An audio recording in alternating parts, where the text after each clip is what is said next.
Kenapa Allah harus memberikan ujian? Oh ya, Kalau Allah ingin memberikan sesuatu kepada hambanya, ya. ya berikan saja. Oh. Nah, kan Allah Ya. maha kaya dan maha berkehendak. Gimana Pak Dokter? Ya. Nah ini pertanyaan yang saya pikir menjadi pertanyaan banyak orang juga. Ya, Ya, betul. Maksud saya. ya gitu kan. Kenapa kok Allah dalam mengelola pola kehidupan manusia ini harus memberikan ujian? Kalau ingin ngasih ya ngasih aja. Ya. Ini kok saya kayak semacam ada sesuatu yang apa namanya diprasyaratkan. Ya.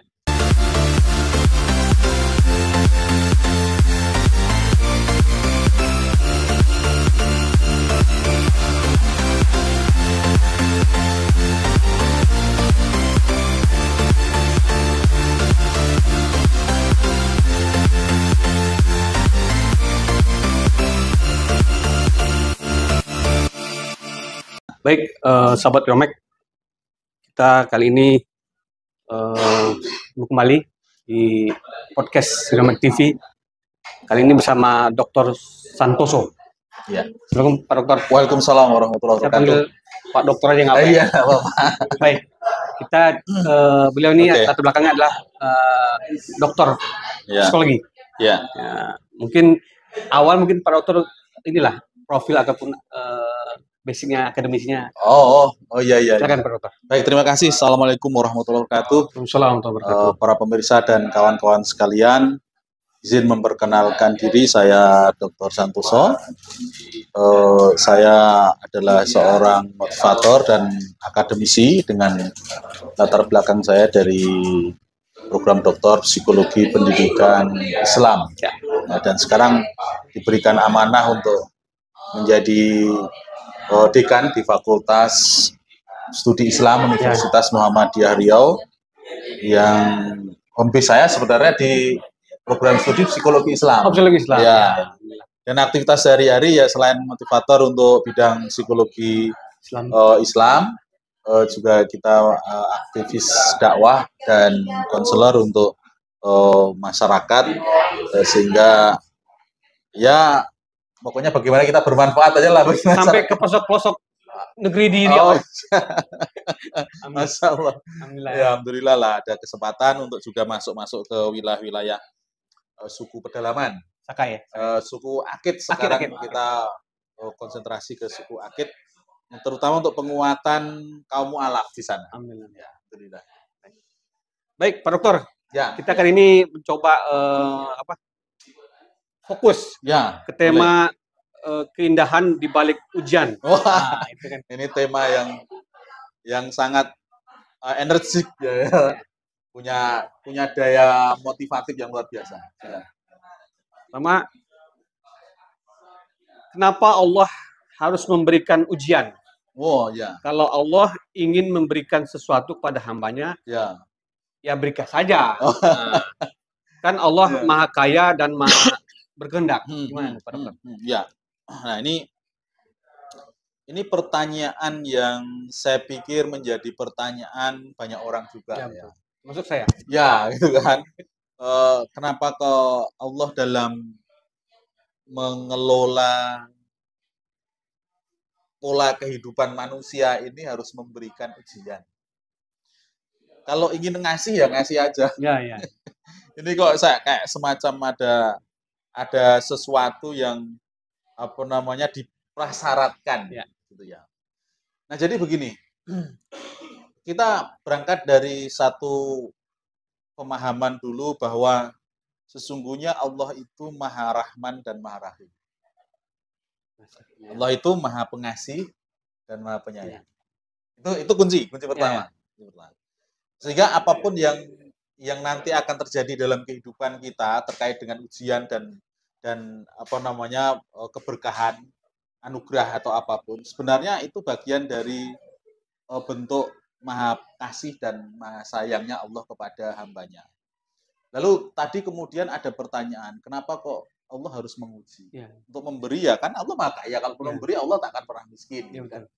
Nah, jadi Justru ujian itulah menunjukkan bagaimana Allah itu memiliki kasih sayang kepada hambanya. Oh, ujian. Ujian itu bentuk kasih sayang kepada hambanya. Maknanya begini, orang mendapatkan sesuatu itu belum tentu dia kuat menerima sesuatu. Ya. Kan? Orang diberikan beban sesuatu, ya, itu belum tentu kuat dia menerima beban sesuatu itu. Beban itu tidak harus sesuatu yang menyenangkan atau menyedihkan, ya, tetapi juga kadang-kadang juga sesuatu yang menggembirakan. Itu juga bisa jadi beban, ya, dalam kehidupan. Nah, terkait dengan sesuatu yang menyenangkan, ini manusia juga harus punya kekuatan. Oh, iya. Iya, dia harus punya kemampuan, harus punya kapasitas. Misalnya begini, sederhananya ya. Kalau ada anak kelas 1 SD. Ya. 1 SD ya. Ya, SD. Lalu diberikan kepadanya hadiah. Hadiahnya sepeda motor. Hadiah itu menyenangkan kan? Ya, menyenangkan. Itu kan sesuatu yang ya, kalau kita orang dewasa pasti senang gitu kan. Senang, ya. Tapi kalau diberikan kepada anak kelas 1 SD, kira-kira apa yang terjadi? Nggak bisa. Itu kan menjadi persoalan. Ya? Menjadi persoalan. Sebab antara tingginya dengan tinggi motornya itu lebih tinggi motornya, ya, gitu kan. Jadi akhirnya sesuatu yang diberikan justru belum tentu membahagiakan dia. Ujian ini sebenarnya, ini kan gambaran secara fisik ya, tapi ini secara spiritual, ujian itu sebenarnya adalah cara Allah SWT untuk mengajarkan kepada kita naik derajat, naik tingkat, sehingga naik kelas, gitu kan? Sehingga pada akhirnya ketika kita berada pada satu kelas tertentu, maka Allah menganggap kita pantas untuk mendapatkan sesuatu. Sehingga ujian itu kalau kita persepsi ya dengan perspektif yang positif, sesungguhnya ujian itu bukan cara Allah untuk menyiksa hambanya. Ya, betul. Tapi ujian adalah cara Allah untuk mempersiapkan hambanya pantas dia mendapatkan sesuatu. Nah, itu dia sebenarnya tujuannya. Baik, ini ada lagi nih Pak Dokter. Ketika orang mendapatkan ujian, ya, pasti dia susah kan? Sangat susah kan? Iya. Menderita lah gitu kan. Kenapa Allah memberikan kesedihan kepada hambanya? Wah, ya itu selaras dengan pertanyaan yang pertama tadi ya. Orang ketika mendapatkan sebuah ujian pasti menimbulkan gejolak. Ya, nggak terima lah. Setidaknya ya tidak terima, bisa menolak, bisa bahkan mungkin memberontak gitu ya. Kenapa saya mendapatkan ini, mendapatkan itu dan sebagainya gitu. Nah, tetapi sebenarnya kalau kita bisa berpikir lebih konstruktif lagi seperti penjelasan yang di depan tadi, maka penderitaan itu sesungguhnya justru adalah sebuah ruang di mana manusia itu akan membuka potensi-potensi dirinya. Sehingga Allah membuat seseorang menderita itu supaya terbuka potensinya gitu ya. Ya kan? Tergali potensinya. Supaya tergali potensinya. Kalau tidak dibuat dia menderita, maka potensi itu tidak akan pernah muncul. Kalau dibiarkan saja dia dalam situasi yang nyaman, situasi yang damai, status quo lah bahasa umumnya itu ya. Status quo, nah itu pasti potensi itu tidak akan pernah terbuka. Sehingga dia sendiri, orangnya sendiri, itu tidak akan pernah tahu apa sesungguhnya yang menjadi kemampuan dan kepantasan saya. Dia tidak akan pernah tahu. Itu wajib diuji ya? Wajib diuji. Maka kalau kita akan akrab ya dengan kalimat-kalimat fa inna ma'al usri yusra. Inna ma'al usri yusra. Sesungguhnya di balik kesulitan itu pasti akan ada kemudahan-kemudahan. Kemudahan itu kita dapatkan setelah kita melewati sebuah kesulitan. Oh iya. Iya, kalau kita belum melewati sebuah kesulitan, kita tidak akan pernah ketemu kemudahan. Bahasa yang sekarang populer itu siapa yang ingin mendapatkan sesuatu yang baru maka bersiaplah untuk hilang. Nah, gitu kan. Dia harus bersiap untuk hilang. Ya. Kalau tidak bersiap untuk hilang, dia tidak akan mendapatkan sesuatu.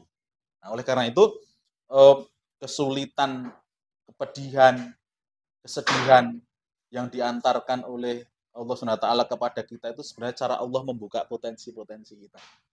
Ya. Setidaknya kita akan merenung, lalu berpikir, saya kok tidak bisa mengerjakan satu pekerjaan saya. Lalu kan sedih tuh, sedih kali karena gagal, gitu kan? Lalu kemudian dia akan berpikir, bagaimana cara saya memperbaiki cara kerja saya. Bagaimana kemudian saya mencari keterampilan-keterampilan tertentu sehingga pekerjaan itu bisa terselesaikan dengan baik. Itu terjadi ketika ada kesedihan di dalam diri kita. Maka berbahagialah orang yang hari ini ada kesedihan karena ujian, karena artinya sesungguhnya Allah sedang mengajarkan sesuatu untuk kita untuk bisa menjadi lebih perkasa dalam menghadapi persoalan. Intinya Allah memperhatikan dia. Sangat memperhatikan kita. Ya, kalau Allah tidak memperhatikan kita, maka kita akan dibiarkan apa saja. Begitu saja, mengalir apa adanya. Dan kalau kita sudah dibiarkan, maka kita tidak akan pernah punya kemampuan apa-apa. Nggak keluar potensinya. Nggak keluar potensinya.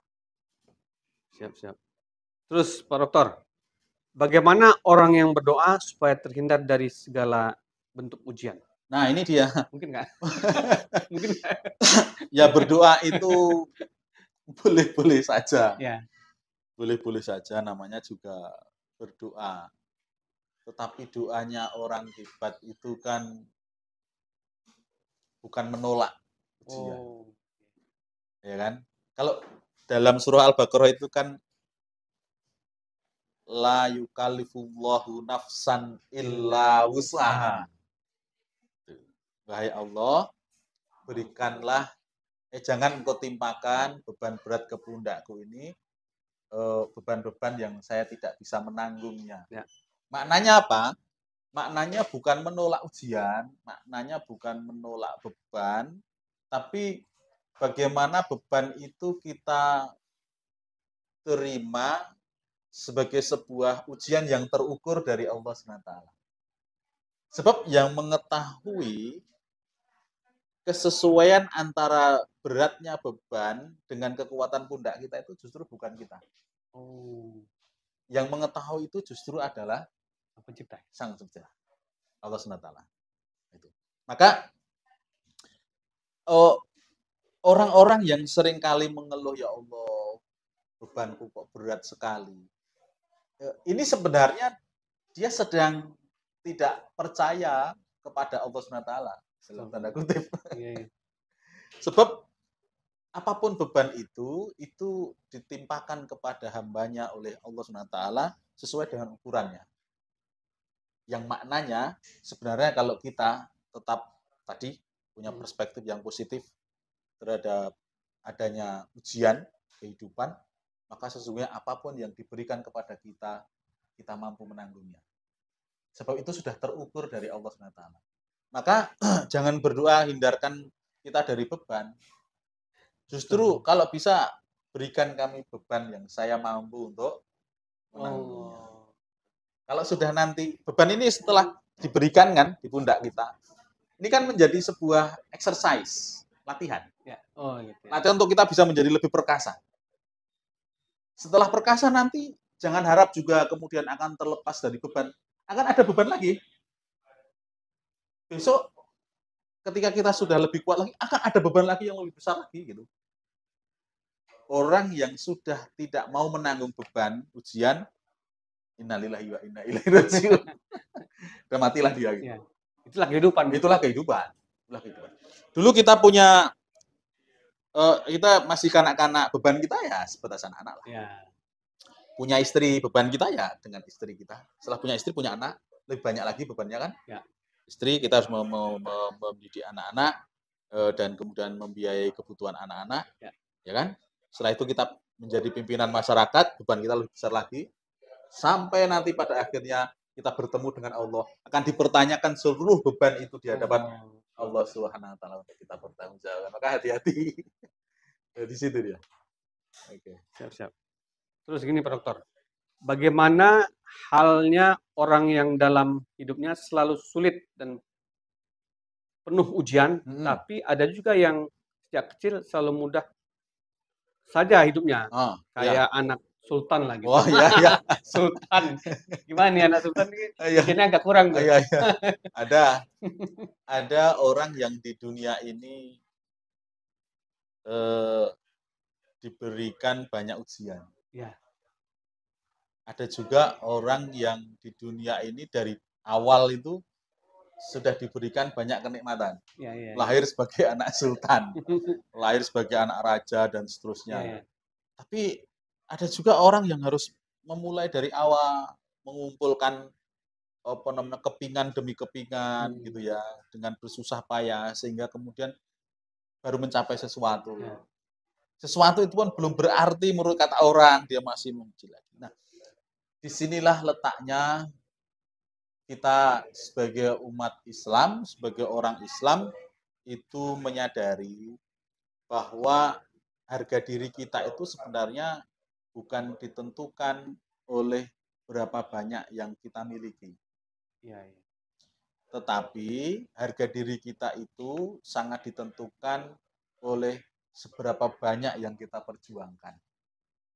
Maka dalam surah At-Taubah ayat 111 itu sungguh sangat menggembirakan kita semuanya. Innallaha astara minal mu'minin amwalahum wa anfusahum bi anna lahumul jannah. Fayaqtuluna wa yuqtalun wa'dan 'alaihi haqqan fit Taurati wal Injil wal Quran dan seterusnya. Sesungguhnya Allah SWT sudah membeli. Sudah membeli. Orang-orang yang berjuang di jalan Allah itu dengan jiwa dan raganya itu dengan surga. Dibeli dengan surga. Siapa yang berjuang itu ya termasuk orang-orang yang memperjuangkan kehidupannya ini. Orang-orang yang ketika lahir, kebetulan dia terlahir bukan dari keluarga yang berada, lalu dia menata dirinya, memperjuangkan sesuatu yang dia impikan, gitu ya. Sepanjang itu sesuai dengan jalan dan syariat Allah SWT, itu adalah sebuah perjuangan. Dan Allah melihat perjuangan itu. Mungkin pencapaiannya sederhana. Ya. Pencapaiannya sederhana. Tapi bagi Allah bukan pencapaian itu yang penting. Tapi bagaimana dia berjuang. Dia istiqomah. Proses ya? Proses ini dia perjuangkan. Maka kadang-kadang kita kalau membaca itu orang-orang masa lalu atau sahabat-sahabat kita yang lain yang lahir tidak beruntung, kakinya mungkin tidak ada, tangannya tidak ada. Ya, dia mungkin berjalan dan hidup yang sesederhana mungkin, tapi dia tetap taat kepada Allah itu tak usah dia ceramah itu udah menitikkan air mata kita. Kenapa? Disitulah pancaran keberkahan hidup. Ada pancaran keberkahan hidup. Damai kita. Karena apa? Karena setiap perjuangan dia untuk menapaki keistiqomahan itu dibalas oleh Allah sebagai surga. Itu kan luar biasa itu.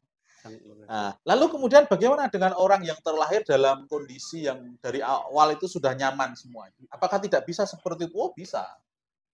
Fitnah ujian terbesar dalam hidup ini adalah fitnah materi. Ujian kekayaan. Itu lebih berat. Itu berat, luar biasa. Maka bagaimana kita tetap mulia dengan kondisi yang serba berkecukupan itu?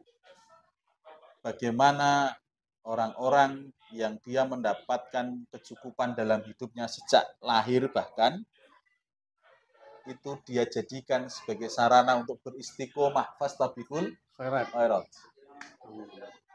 Kita yang punya, maka kita membelanjakan harta kita di jalan Allah. Tadi kan bi amwalikum wa anfusikum. Dengan harta dulu. Ya. Dengan harta dulu baru jiwa. Jadi kita yang punya kekayaan, punya harta kekayaan, kita punya fadilah keutamaan. Apa itu?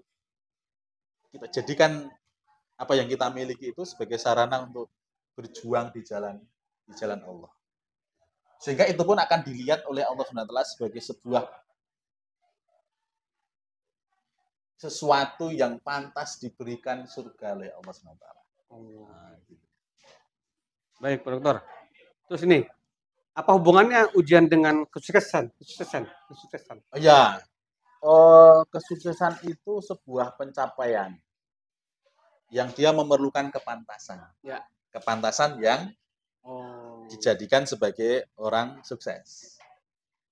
Nah, ujian adalah proses bagaimana Allah memantaskan kita. Allah memantaskan kita dengan kompetensi kita, dengan cara berpikir kita, dengan sikap kita. Sehingga kalau dia sudah pantas, maka dia akan diberikan kesuksesan. Jangan harap tiba-tiba sukses itu datang. Kalau tiba-tiba sukses itu, misalnya sederhana aja lah, sukses itu dianggap secara sederhana dalam perspektif kaya aja lah misalnya, kayak uang gitu. Kita kalau tiba-tiba orang tak pernah punya mental kaya, tak pernah punya sikap kaya, tak pernah punya cara berpikir yang kaya, tiba-tiba dikasih kekayaan, itu juga belum tentu menjadi keberkahan. Nah, bingung dia. Malah bingung dia, ini mau diapakan? Bahkan mungkin dengar uang 200 miliar itu mungkin langsung pingsan gitu. Karena mentalnya enggak siap gitu kan. Enggak siap. Tapi ketika kita ini bertahap, kita berjuang, mengumpulkan uang 100.000, 1 juta, 100 juta dengan keringat gitu ya, sampai 1 miliar. Tiba-tiba muncul anugerah yang besar. Ya saya bawa ini ke alam materi yang mudah diterima ya kan. Tiba-tiba dapat kekayaan besar. Mental dia sudah siap gitu. Mental dia sudah siap. Dan ketika dia kaya pun dia tahu bagaimana bersikap sebagai orang kaya. Orang kaya itu kan memberi. Bagaimana kemudian kita berperilaku sebagai orang kaya. Bagaimana orang kaya itu tetap tunduk kepada Allah SWT. Tawadu. Gitu. Sebab betapapun yang kita miliki ini sesungguhnya Allah Maha Kaya. Dan semua adalah milik Allah SWT. Itu dia yang pertama. Baik. Ini pamungkas nih Pak Dokter. Ya, boleh. Silakan. Oke.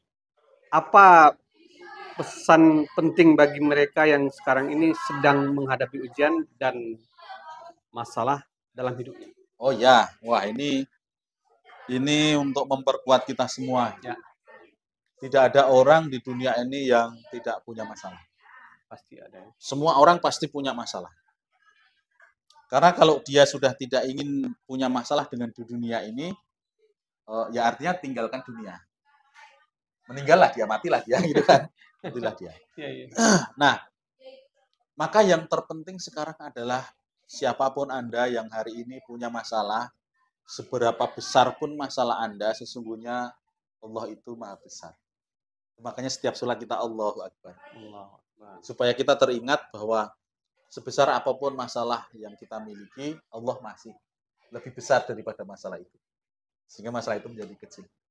Dan kalau kita punya perspektif yang positif terhadap masalah, maka masalah itu sebenarnya cara Allah menyampaikan rasa cintanya kepada kita semuanya. Supaya kita bisa menjadi lebih baik, supaya kita bisa menjadi lebih kuat, sehingga pada akhirnya kita memilih kepantasan untuk mendapatkan anugerah yang lebih besar lagi.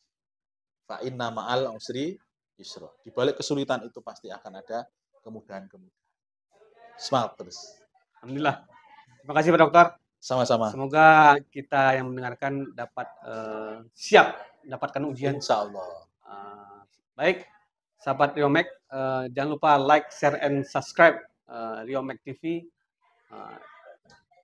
Podcast ini disponsor oleh Butik Umroh. Iya. Baik, terima kasih Pak Dokter. Sama-sama. Semangat. Ilmunya luar biasa. Sama-sama. Assalamualaikum warahmatullahi wabarakatuh. Waalaikumsalam warahmatullahi wabarakatuh. Alhamdulillah.